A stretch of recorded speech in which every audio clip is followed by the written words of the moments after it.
ನಮಸ್ತೆ. ಇವತ್ತೊಂದು ಚಾಪ್ಟರ್ ಜೊತೆ ಬಂದಿದ್ದೀನಿ. ಸೇಮ್ ಬುಕ್ಕು ಕರುನಾಳು ಬೆಳಗ್ಗೆ ಬುಕ್ಕಿಂದ ಒಂದು ಚಾಪ್ಟರ್ ತಗೋತಾ ಇದ್ದೀನಿ.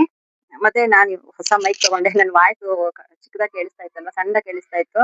ಅದಕ್ಕೋಸ್ಕರ ನನ್ನ ಮಕ್ಳು ಬರ್ಡೇ ಗಿಫ್ಟ್ ಅಂತ ನನಗೆ ಈ ಮೈಕ್ ಕೊಡ್ಸಿದ್ದಾರೆ. ನನ್ನ ಮಕ್ಳಿಗೆ ಥ್ಯಾಂಕ್ ಯು ಸೋ ಮಚ್ ಹೇಳ್ತೀನಿ. ಮತ್ತೆ ಏನಪ್ಪಾ ಡೈಲಿ ಸಿಂಪಲ್ ಆಗಿ ರೆಡಿ ಆಗಿದ್ರಿ, ಇವತ್ತು ಸೀರೆ ಉಟ್ಕೊಂಡಿದ್ದಾರೆ ಅಂತ ಅನ್ಕೋಬೇಡಿ. ನಂದು ಒಂದು ದೇವಸ್ಥಾನದಲ್ಲಿ ಒಂದು ಪ್ರೋಗ್ರಾಮ್ ಇದೆ. ಯೋಗ ಕ್ಲಾಸ್ ಹೇಳ್ಕೊಟ್ಟಿದ್ದೆ ಮಕ್ಳಿಗೆ. ಸೊ ಇವತ್ತು ಲಾಸ್ಟ್ ಡೇ ಇರೋದ್ರಿಂದ ಫಂಕ್ಷನ್ ಇದೆ. ಇನ್ವೈಟ್ ಮಾಡಿದ್ದಾರೆ.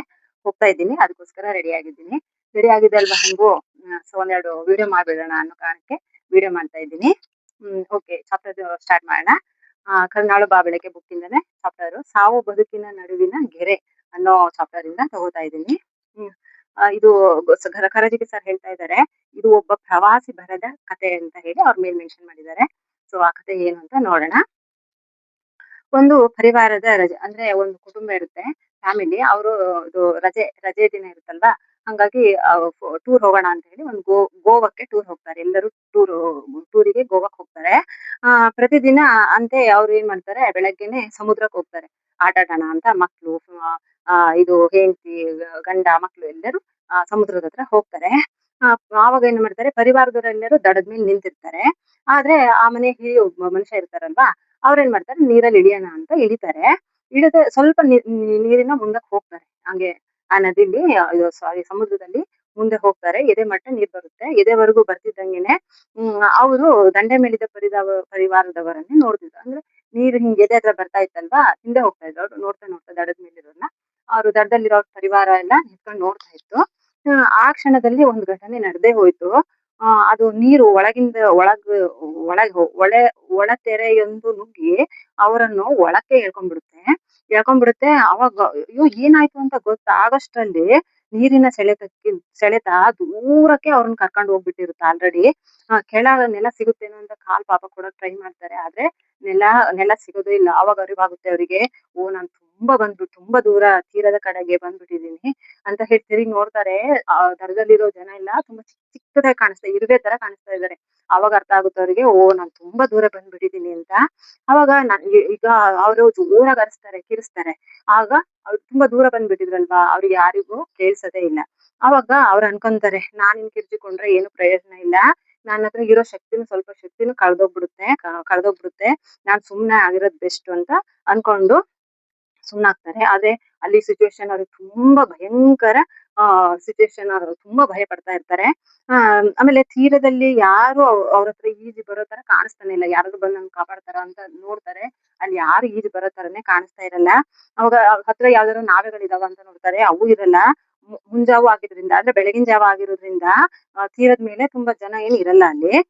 ಆಮೇಲೆ ಪ್ರಯತ್ನ ಮಾಡದ ಹೊರತು ನನಗೆ ನನಗೆ ಇದು ಏನು ಉಪಾಯ ಇಲ್ಲ, ನಾನ್ ಪ್ರಯತ್ನ ಮಾಡ್ಲೇಬೇಕು ಅಂತ ಹೇಳಿ ತೀರದೆಡೆಗೆ ತೊಡಗ್ತಾರೆ. ಅಂದ್ರೆ ಈಜಕ್ ಶುರು ಮಾಡ್ತಾರೆ. ಅವಾಗ ಒಂದೆರಡು ಕ್ಷಣ ಅವ್ರಿಗೆ ಅರಿವಾಯ್ತು. ಅಂದ್ರೆ ನಾನು ಈಜಿದಂಗ್ ಹಿಂದೆ ಹೋಗ್ತಾ ಇದ್ದೀನಿ ಅನ್ನೋದು ಅವ್ರಿಗೆ ಅರ್ಥ ಆಗುತ್ತೆ. ಆ ಅಲೆಗಳು ಅವ್ರನ್ನ ಹಿಂದೆ ಕರ್ಕೊಂಡು ಹೋಗ್ತಾ ಇದ್ದಾವೆ ಈಜಿದಂಗುನು. ಆಗ ಹಿಂದೆ ಹೋಗ್ತಾ ಇದ್ದೀನಿ ಅಂತ ಗೊತ್ತಾಗುತ್ತೆ. ಒಳ ಸೆಳೆತ ತುಂಬಾ ಹೆಚ್ಚಾಗಿರುತ್ತೆ. ಆವಾಗ ಅವ್ರಿಗೆ ಅನ್ಸುತ್ತೆ, ನಾ ಶಕ್ತಿಯ ವಿರುದ್ಧ ಹೋಗ್ತಾ ಇದ್ದೀನಿ. ಅದ್ರ ವಿರುದ್ಧ ಯಾರಾದ್ರೂ ಹೋರಾಡಕ್ ಸಾಧ್ಯನಾ? ಖಂಡಿತ ಇಲ್ಲ ಅನ್ನೋದು ಅರ್ಥ ಆಗುತ್ತೆ ಅವರಿಗೆ. ಅವಾಗ ಆ ಕ್ಷಣದಲ್ಲಿ ಅವರಿಗೆ ಆ ಪ್ರೀತಿಯ ಹೆಂಡತಿ, ಮಕ್ಳು, ಮೊಮ್ಮಕ್ಳು ಎಲ್ಲರೂ ಕಣ್ಮುಂದೆ ಬರ್ತಾರೆ. ತುಂಬಾ ದುಃಖ ಬರುತ್ತೆ ಅವರಿಗೆ. ಎಲ್ಲರನ್ನೂ ನೆನ್ಪು ಮಾಡ್ಕೊಂಡು ತುಂಬಾ ದುಃಖ ಬರುತ್ತೆ.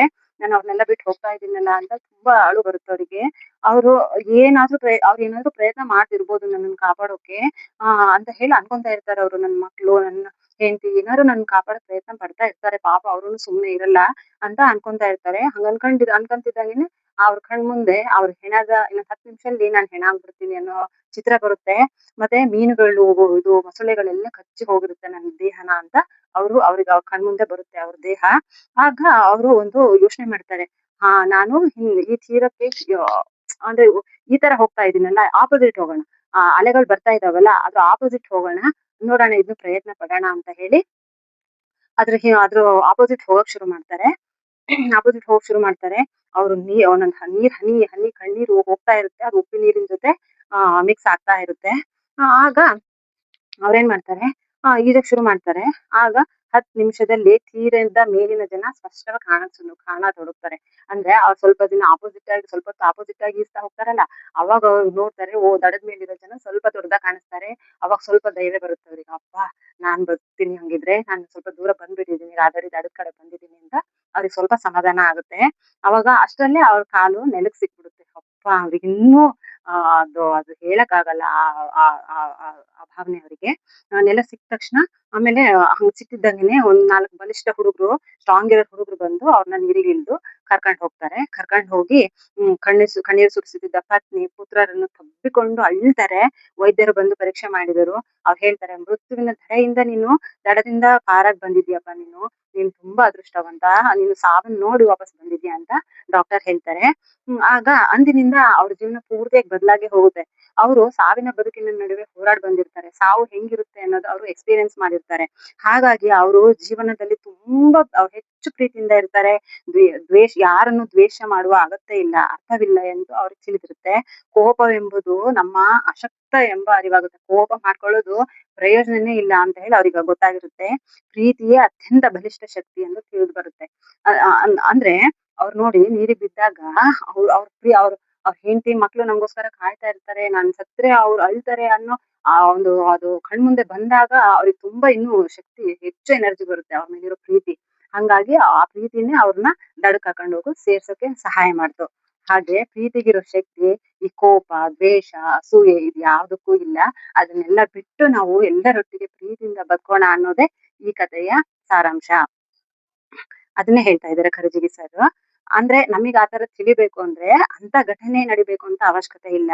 ಇನ್ನೊಬ್ಬರ ಜೀವನವನ್ನು ನೋಡಿ ನಾವು ಪಾಠ ಕಲಿದ್ರೆ ನಮ್ ಬದುಕು ಸುಂದರವಾಗುತ್ತೆ ಅಂತ ಗುರುರಾಜ್ ಕರ್ಜಗಿ ಸರ್ ಹೇಳಿದ್ದಾರೆ. ಸೊ ನಾವು ಈ ಕಥೆಯಿಂದ ತಿಳ್ಕೊಬೇಕಾಗಿರೋದು ನಿಮಗೆ ಗೊತ್ತಾಗಿದೆ. ಸೊ ನಾವು ಯಾರನ್ನು ದ್ವೇಷ ಮಾಡದೆ, ಯಾರನ್ನು ಕೋಪ ಮಾಡದೆ, ಯಾರನ್ನು ದೂರದೆ ನಾವು ಎಲ್ಲರನ್ನು ಪ್ರೀತಿಯಿಂದ, ಗೌರವದಿಂದ, ಸ್ನೇಹದಿಂದ ಎಲ್ಲರೊಟ್ಟಿಗೆ ಖುಷಿಯಾಗಿ ಚೆನ್ನಾಗಿರೋಣ. ಅದೇ ಸಾರ್ಥಕದ ಬದುಕಾಗುತ್ತೆ. ಈ ಕಥೆಯಿಂದ ನಿಮಗೇನ್ ಅನ್ನಿಸ್ತು? ಇಷ್ಟ ಆಯ್ತಾ? ಮತ್ತೆ ಯಾವ್ಯಾವ ಬುಕ್ಕಲ್ಲಿ ಅಂದ್ರೆ ನಿಮಗೆ ಯಾವ್ದಾದ್ರು ಗೊತ್ತಿರೋ ಬುಕ್ ಇದ್ರೆ ಖಂಡಿತ ಹೇಳಿ, ನಾನು ಓದ್ತೀನಿ. ಸೊ ನಿಮ್ ಸಪೋರ್ಟ್ ಯಾವಾಗ್ಲೂ ನನ್ ಮೇಲೆ ಇರ್ಲಿ. So thank you so much.